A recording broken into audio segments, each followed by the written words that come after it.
بسم الله الرحمن الرحيم. لفت انتباهي مقال يقول السيارات الكهربائية قفزة في استخدام المعادن 30 مرة بحلول هذا العام. مش هذا العام، هذا العام. السعودية تحت السعودية مؤهلة للعب دور جوهري في تلبية الطلب المستقبلي على المعادن. طبعا هناك أيضا مقال للشرق الأوسط في 1 ديسمبر 2022 يقول: قال مسؤول سعودي في مجال التعدين أن العالم سيحتاج إلى زيادة إنتاج بعض أنواع المعادن 500% لتلبية الطلب المستقبلي على الطاقة النظيفة. المسؤول السعودي هو خالد المديفر، نائب وزير الصناعة والثروة المعدنية لشؤون التعدين. المقال يكمل وأشار المديفر في كلمته إلى أن المملكة أصبحت بالفعل من الدول البارزة على مستوى العالم من حيث إنتاج الأسمدة الفوسفاتية وحدها، حيث تقدر احتياطيات الفوسفات الإجمالية بما يتراوح بين 2.3 مليار و7.3 مليار طن تقريبا. السؤال هو: لماذا المملكة العربية السعودية مؤهلة للعب دور جوهري في تلبية الطلب المستقبلي على المعادن؟ سؤال مهم، وإجابة هذا السؤال مهمة أيضا. ممكن أنه من خلالها نلاقي فرص استثمارية كامنة نستفيد منها قبل ما تطير لطيور بارزاقها. أولا، لماذا المعادن مهمة في المستقبل؟ زيادة الطلب على المعادن. يتوقع المقال ارتفاع الطلب على المعادن مثل الليثيوم بنسبة 40 مرة بحلول 2040، وبسبب طبعا بسبب التحول نحو الطاقة الخضراء. ويتوقع المقال أن يزيد الطلب على الجرافايت، النايكل والكوبالت بنسبة 20 إلى 25 مرة. السبب الثاني هو تأثير التحول للطاقة النظيفة. التحول للطاقة النظيفة سيزيد بشكل غير مسبوق الطلب على المعادن اللازمة للطاقة الشمسية وطاقة الرياح والسيارات الكهربائية. ولاحظ القفزة في حجم سوق المعادن. عندك السبب الثالث هو السيارات الكهربائية. السيارات الكهربائية تتطلب حوالي 6 أضعاف كمية المعادن. في ناس بيقولوا 4 وفي ناس بيقولوا 6. 6 أضعاف مقارنة بالسيارات التقليدية حسب نوع السيارة طبعا، خاصة المعادن مثل النيكل والليثيوم والكوبالت. وخليني أفاجئكم ببعض المعلومات عن المعادن في المملكة العربية السعودية.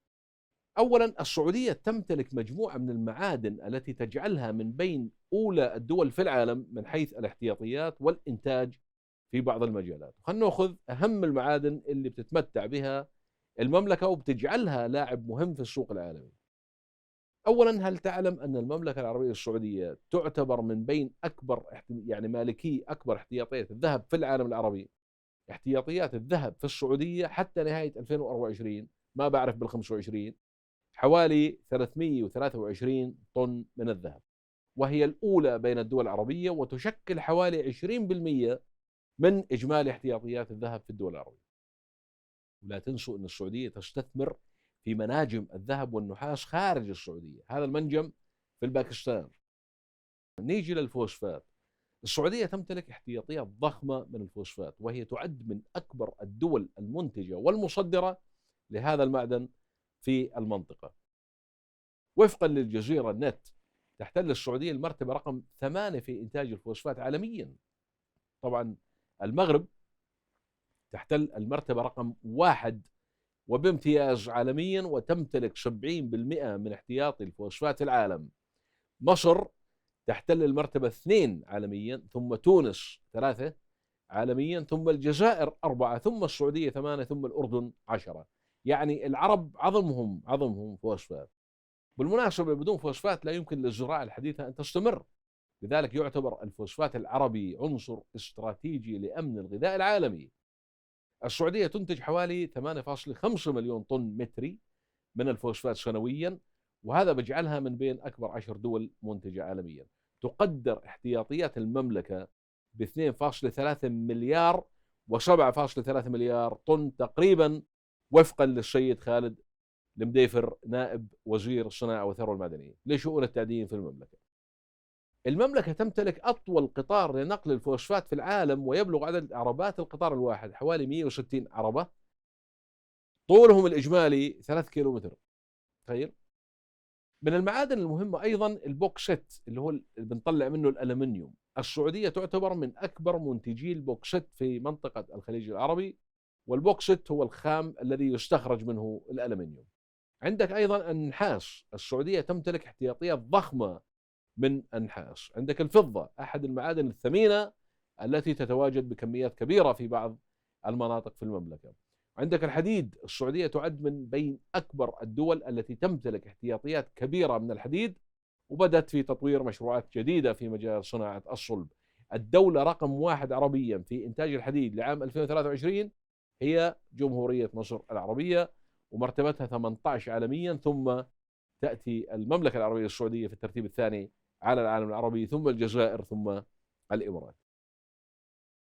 تحية لكم جميعا.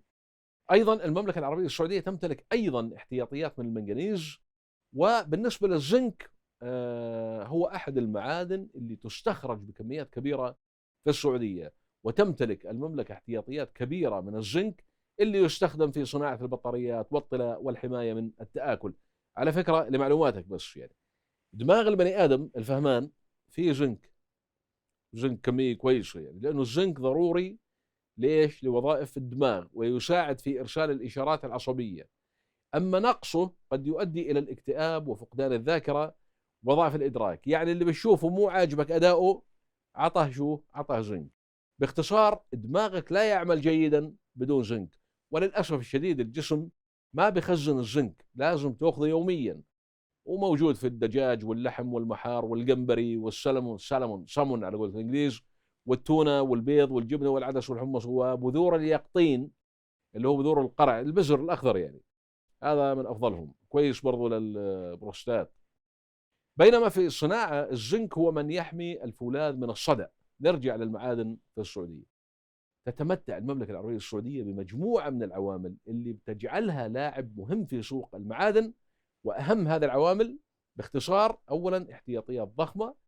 عند المملكة العربية السعودية ثروات معدنية تقدر قيمتها بحوالي 9.3 تريليون ريال سعودي، يعني حوالي 2.5 تريليون دولار، مبلغ يعني كويس ممتاز. اثنين، استراتيجية التنويع الاقتصادي، رؤية 2030 مثلا، في إطار رؤية المملكة لتوطين الصناعات وتعزيز فرص العمل، تجاوزت نسبة السعوديين العاملين في قطاع التعدين 60%، وارتفعت مساهمة المحتوى المحلي في سلاسل القيمة التعدينية بنسبة 25% خلال عامين فقط، وارتفع عدد شركات الاستكشاف من 6 إلى 133 شركة خلال 3 سنوات. من العوامل أيضا البنية التحتية المتطورة، وأيضا من العوامل المهمة الاستثمارات الكبيرة. المملكة بتخطط لاستثمار 250 مليار ريال في قطاع التعيين بحلول التعدين في حلول عام 2035.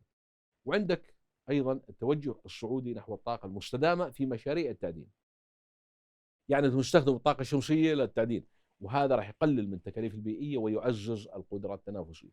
خلاصة السالفة: بحلول نهاية 2023 حققت المملكة طفرة ضخمة خلال السنوات الأخيرة، واحتلت بها المرتبة الأولى بكونها الدولة الأسرع تطورا في البيئة الاستثمار على مستوى العالم، في البيئة الاستثمارية في قطاع التعدين بين 2018 و2023. بالمحصلة، السعودية لم تعد مجرد عملاق نفطي، بل تتهيأ الآن لتكون مركز عالمي مرموق في ثورة المعادن القادمة. واللي بيقرأ اتجاه البوصلة الآن راح يقرأ هناك فرص استثمارية كامنة في عمق الصحراء قبل أن تشتعل المنافسة. ويمكن يكون منطقي ومفيد إنك تتابع أداء شركات التعدين السعودية المدرجة في السوق المالي السعودي، مثل عملاقهم شركة معادن. على فكرة، شركة معادن السعودية تعتبر من أكبر 10 شركات تعدين على مستوى العالم. وفي شركة ثانية في مجال المعادن ومدرجة في السوق المالي السعودي، هي شركة أماك. يعني مش غلط تتابعهم، على مبدأ جاور السعيد تسعد، ويسعد أيامكم وأوقاتكم. يعطيكم جميعا ألف عافية.